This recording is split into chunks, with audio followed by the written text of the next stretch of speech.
Chegamos hoje ao 14º vídeo abordando o tema da conversão da fé judaica, como isso é relevante, né? No vídeo anterior, ou nos vídeos anteriores, a gente começou a abordar os 13 princípios da fé judaica.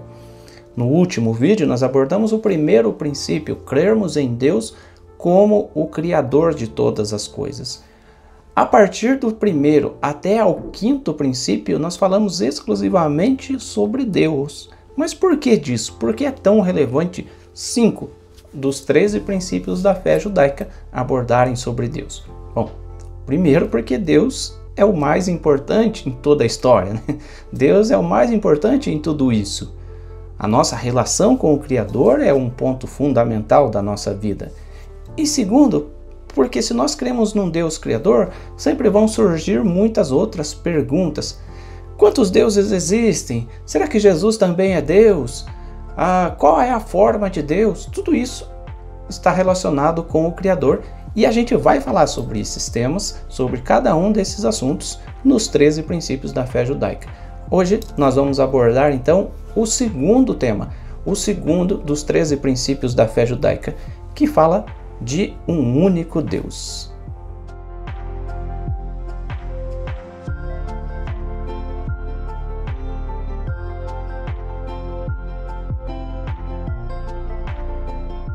Olá meus amigos, Shalom Aleichem, sejam todos bem-vindos a mais um vídeo do nosso canal da Sinagoga Havat Chesed. A nossa sinagoga fica aqui em Curitiba, no Paraná, onde nos reunimos com algumas pessoas, mas temos pessoas espalhadas por todo o Brasil e em algumas cidades do mundo também. Baruch Hashem, por isso, graças ao Eterno, porque Ele tem permitido às pessoas um acesso à Torá, ao conhecimento da Torá, através da nossa instrumentalidade, algo que nós fazemos com muito prazer, com muito carinho, para que as pessoas de fato possam aprender as verdades da Torá.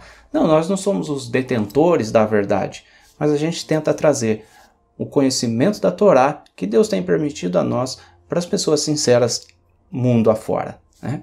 Hoje eu quero falar com vocês um pouco mais sobre o segundo princípio da fé judaica. Por mais que os homens queiram explicar Deus, nunca isso vai ser plenamente possível. Essa é uma coisa que todo mundo tem que ter em mente, essa é uma coisa que todo mundo precisa entender. Quando algum religioso diz, eu conheço Deus, eu tenho intimidade com Deus, Deus apareceu para mim, então cuidado com isso. Nada mais distante da realidade do que esse tipo de atitude. Ainda mais se partir de pessoas que neguem a crença na Torá, que neguem o cumprimento da palavra de Deus, que dizem que a Torá foi abolida, que a lei de Deus foi abolida, né?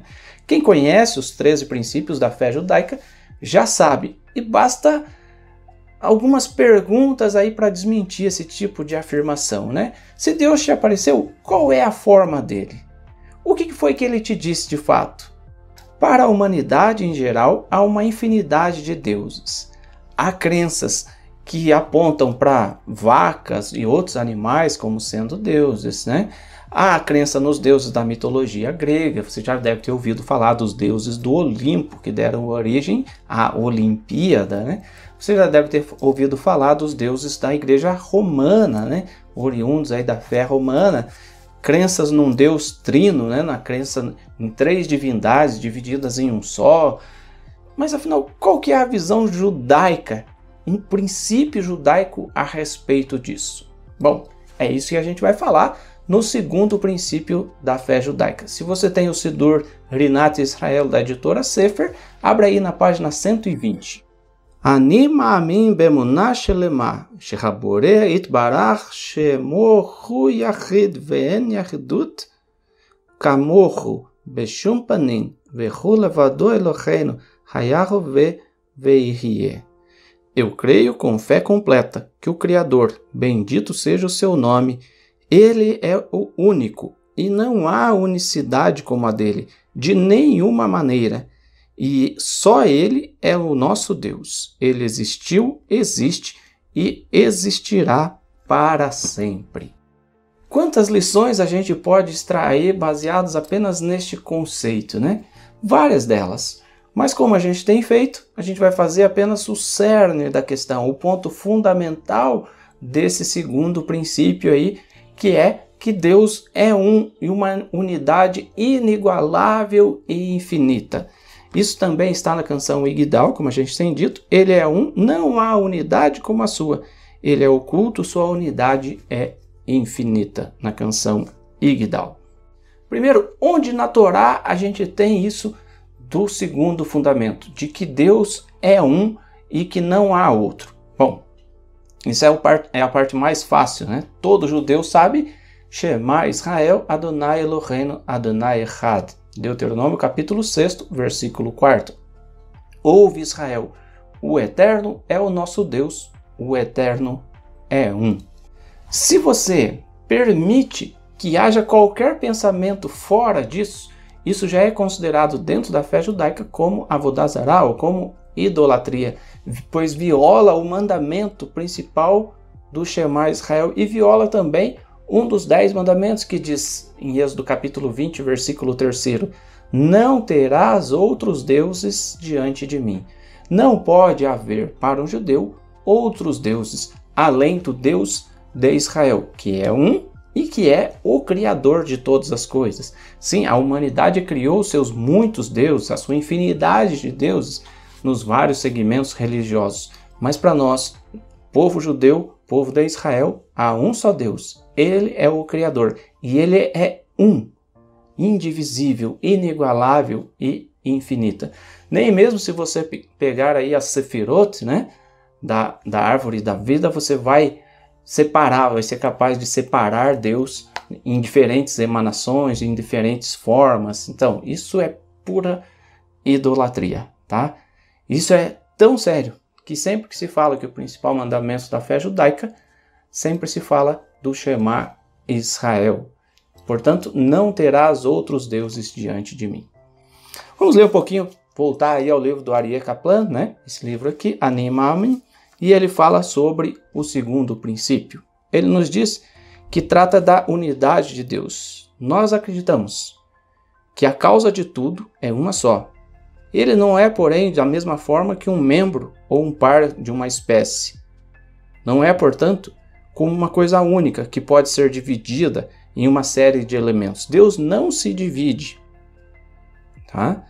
Deus é um de uma maneira singular. Não há nenhuma outra unidade igual a dele. A Torá nos ensina esse segundo princípio quando afirma Shema Israel, Adonai Eloheinu, Adonai Echad. Como nós falamos primordialmente ao público latino, especialmente ao povo brasileiro de língua portuguesa, a gente vai se ater à cultura religiosa brasileira, que aponta basicamente para a crença de um único Deus, mas dividido em três: um Deus trino, Deus Pai, Deus Filho, Deus Espírito Santo. Tanto é que as pessoas costumam rezar a esses três deuses, né? Ah, Jesus querido, ah, Espírito Santo, ah, Deus Pai, me ajuda. Enfim, para o judeu, isso é inconcebível, porque você divide Deus em três. Vamos deixar de lado então um pouco da cultura oriental aí com a sua enormidade de deuses, a mitologia grega, as mitologias de outros povos, e vamos nos ater à crença tradicional no Brasil, então falando da Trindade. Voltando às palavras do Rabino Aryeh Kaplan, nós temos: tal pessoa é considerada alguém que renega o princípio fundamental, pois este é o grande princípio do qual tudo mais depende. Quem é tal pessoa? A pessoa que afirma na crença de um Deus diferente da fé judaica. Deus é um, ele não é dois e nem mais de um, mas um. A sua unidade, porém, não é igual a nenhuma outra no mundo. Ele não é como uma espécie que ainda abrange muitos indivíduos. Ele não é como uma coisa física que pode ser dividida em partes e dimensões. A gente vai falar sobre isso no terceiro princípio, que Deus não é corpo. Ele é um com uma unidade única, absolutamente única e indivisível. Se existem muitas divindades, elas teriam que possuir corpos e existência física. Isto porque coisas semelhantes só podem ser distinguidas por meio de suas qualidades materiais. Se Deus fosse físico, então ele teria de ser finito, pois é impossível que qualquer coisa física seja infinita. Então, se você pegar um papel, ele é físico, ele tem começo, meio e fim, né? Se você pegar um livro, se você pegar uma televisão, se você pegar qualquer coisa física, um animal, um ser humano, ele tem o começo e ele tem o seu fim, tanto historicamente como na sua forma. Só pode haver, portanto, um único Deus para o povo judeu. Saber disto é o mandamento da Torá, assim como está escrito, Shema Israel Adonai Eloheinu Adonai Echad. Há um texto muito claro, onde Yeshua foi experimentado. Perguntaram a ele, experimentado é porque nos seus dias, ou desde os tempos da Torá, lá em Deuteronômio capítulo 18, Moisés, Moshe Rabbeinu, ele fala ao povo de Israel que viria um profeta semelhante a ele e as pessoas deveriam ouvir esse profeta semelhante a Moisés. Então, como saber que Yeshua era esse profeta? Experimentando, perguntando, fazendo perguntas para ver o que ele cria, o que ele explicava acerca da fé. Abra sua Bíblia aí em Marcos capítulo 12, versículo 28 em diante. Nos diz assim: chegando um dos escribas, tendo ouvido a discussão entre eles, vendo como Yeshua lhes houvera respondido bem, perguntou-lhe: qual é o principal de todos os mandamentos? Veja, aqui o escriba ele não fala mestre, nada, ele pergunta: qual é o principal mandamento? E Yeshua responde: o principal é: ouve Israel, o Eterno é o nosso Deus, o Eterno é um. Esse é o Shema Israel, está lá em Deuteronômio capítulo 6.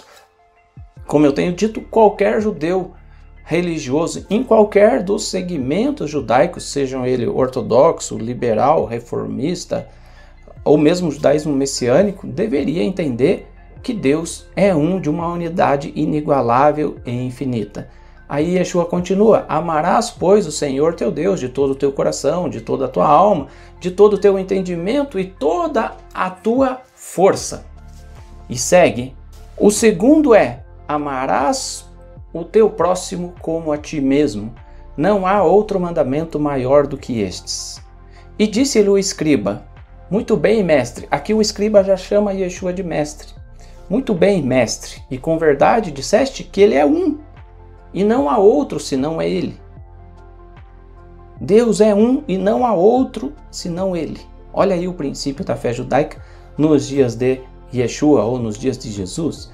E que amar a Deus de todo o coração e de todo o entendimento e de toda a força, que é a sequência do texto do Shema em Deuteronômio capítulo 6, e amar ao próximo como a si mesmo excede a todos os holocaustos e sacrifícios.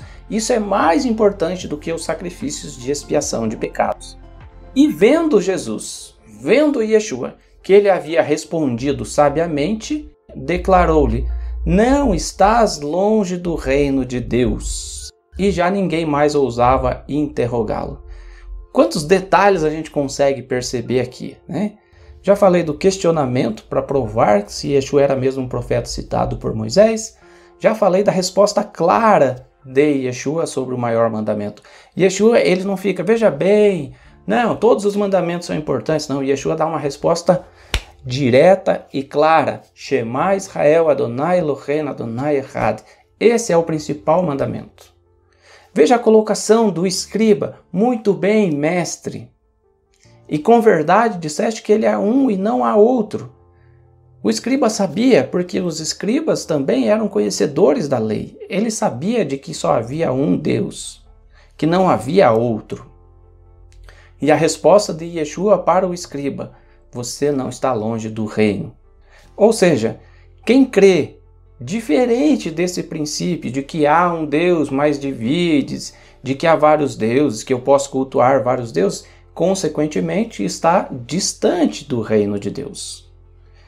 Ninguém mais ousava interrogar Yeshua. Esse também é outro aspecto importante dentro do texto. Essa foi para aquele escriba e para todos os que estavam à volta a palavra cabal, final. Yeshua sabia do mandamento. Ele é o Mashiach. Ah, mas eu não posso basear minha fé, eu não posso excluir que Jesus é Deus, apenas porque você mostrou o texto de Marcos capítulo 12. Bem, cada um pode crer no que quiser. A gente não está aqui para discutir com cristãos, com evangélicos, com católicos, com budistas. A gente não está aqui visando discussão. A gente está aqui para mostrar os princípios da fé judaica para aqueles que buscam a fé judaica. Se você não busca, não tem problema. Esse é um direito seu, tá bom? Quero deixar isso bem claro, né? Porque não é propósito da Ahavat Chesed. A Ahavat Chesed é amor por ser bom, amar fazer o bem. Não é propósito ficar criando inimizades com esse ou aquele grupo, mas eu respeito todas as religiões, embora para nós, judeus, nós tenhamos a nossa fé baseada em 13 princípios. E o segundo desses 13 princípios diz que só há um Deus e que ele é um, inigualável e infinita. Mas, se você crê que Jesus é Deus, ou ele é parte de Deus, então vamos a uma explicação um pouco mais dentro da palavra de Jesus ou dentro das palavras do Novo Testamento.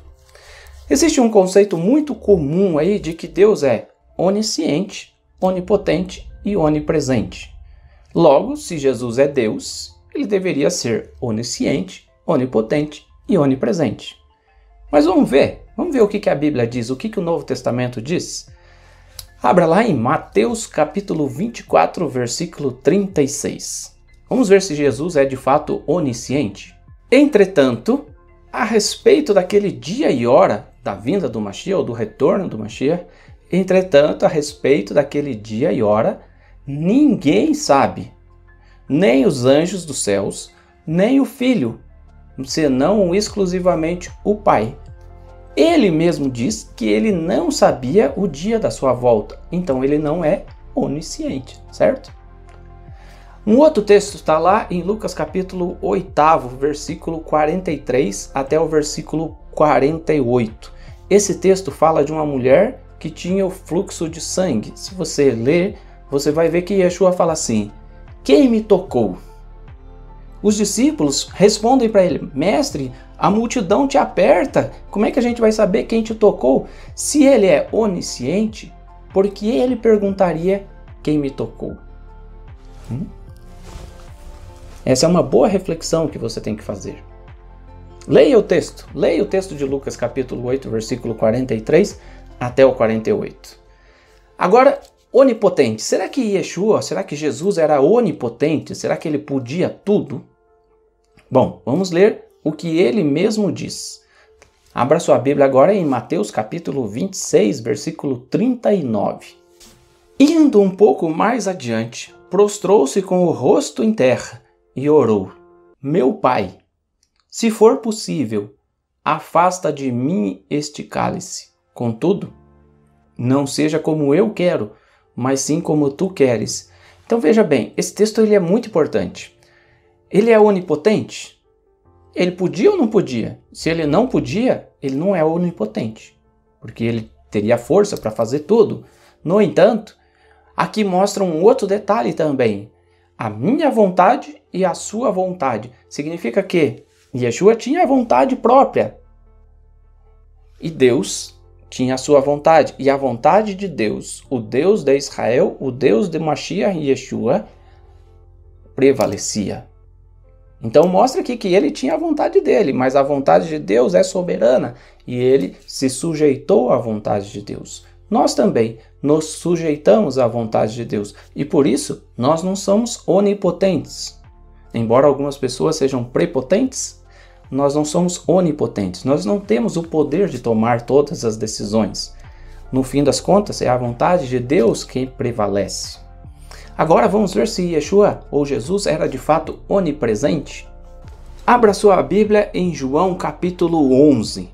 Quando fala da ressurreição de Lázaro. Será que Jesus era onipresente? Vamos ver nesse texto aí. Tem vários outros que mostram, mas esse aqui é fundamental. João capítulo 11, a partir do versículo 2. Você pode ler todo o capítulo, mas eu vou ler resumidamente aqui para que você possa entender. A partir do versículo 2 até o versículo 6 nos diz assim: esta Maria, cujo irmão Lázaro estava enfermo, era a mesma que ungiu com bálsamo o Senhor e lhe enxugou os pés com os seus cabelos. Mandaram, pois, as irmãs de Lázaro dizer a Jesus: Senhor, está enfermo aquele a quem amas. Ao receber a notícia, disse Jesus: Esta enfermidade não é para a morte, e sim para a glória de Deus, a fim de que o Filho de Deus seja por ela glorificado. Ora, amava Jesus a Marta e a sua irmã e a Lázaro. Quando, pois, soube que Lázaro estava doente, ainda se demorou 2 dias no lugar onde estava. Ou seja, Jesus não estava com Lázaro, mas se ele é onipresente, ele poderia ter estado. Mas ele ficou no lugar onde ele estava, ele não estava com Lázaro. Ah, mas ele podia ir para lá. Não, se ele é onipresente, ele estaria lá. Perceberam, então? Vamos ler um pouco mais adiante aí, versículo 11 até o versículo 15. Isto dizia e depois lhes acrescentou: nosso amigo Lázaro adormeceu, mas vou para despertá-lo. Se ele fala vou, significa que ele não está lá. Disseram-lhe os discípulos: Senhor, se dorme, estará salvo. Jesus, porém, falara com respeito à morte de Lázaro, mas eles supunham que tivesse falado do repouso do sono. Então Jesus lhes disse claramente: Lázaro morreu. E por vossa causa me alegro de que lá não estivesse. Então ele fala: por vossa causa eu me alegro que eu não estava lá. Mais uma prova de que ele não é onipresente.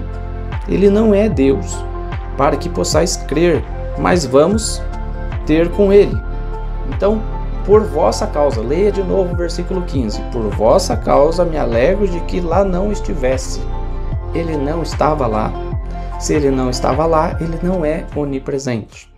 Vamos adiantar mais um pouquinho o texto. Versículo 21 nos diz assim: Disse, pois, Marta a Jesus: Senhor, se estivesses aqui, não teria morrido meu irmão. Mais uma vez mostra que ele não estava lá. Mas também sei que, mesmo agora, tudo quanto pedires a Deus, Deus te concederá. E declarou-lhe Jesus: teu irmão há de ressurgir. Veja, esse texto, eu não estou aqui para falar do milagre, da ressurreição, nada. Esse texto nos deixa de forma muito clara que Jesus não é onipresente. Os outros textos nos deixam de forma muito clara que ele não é onisciente e que ele também não é onipotente.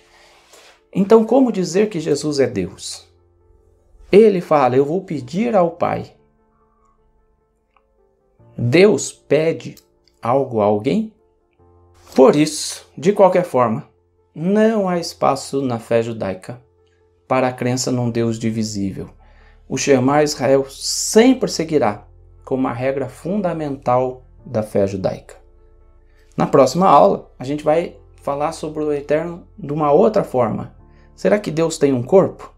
Esse assunto é um pouco polêmico, né? As pessoas vão questionar muitas coisas, mas ele é um dos 13 princípios, o terceiro princípio da fé judaica. Não perca, se você gostou do vídeo, dá um joinha, compartilhe aí nas redes sociais com pessoas que precisam conhecer um pouco mais da palavra de Deus e buscam essa conversão à fé genuinamente judaica.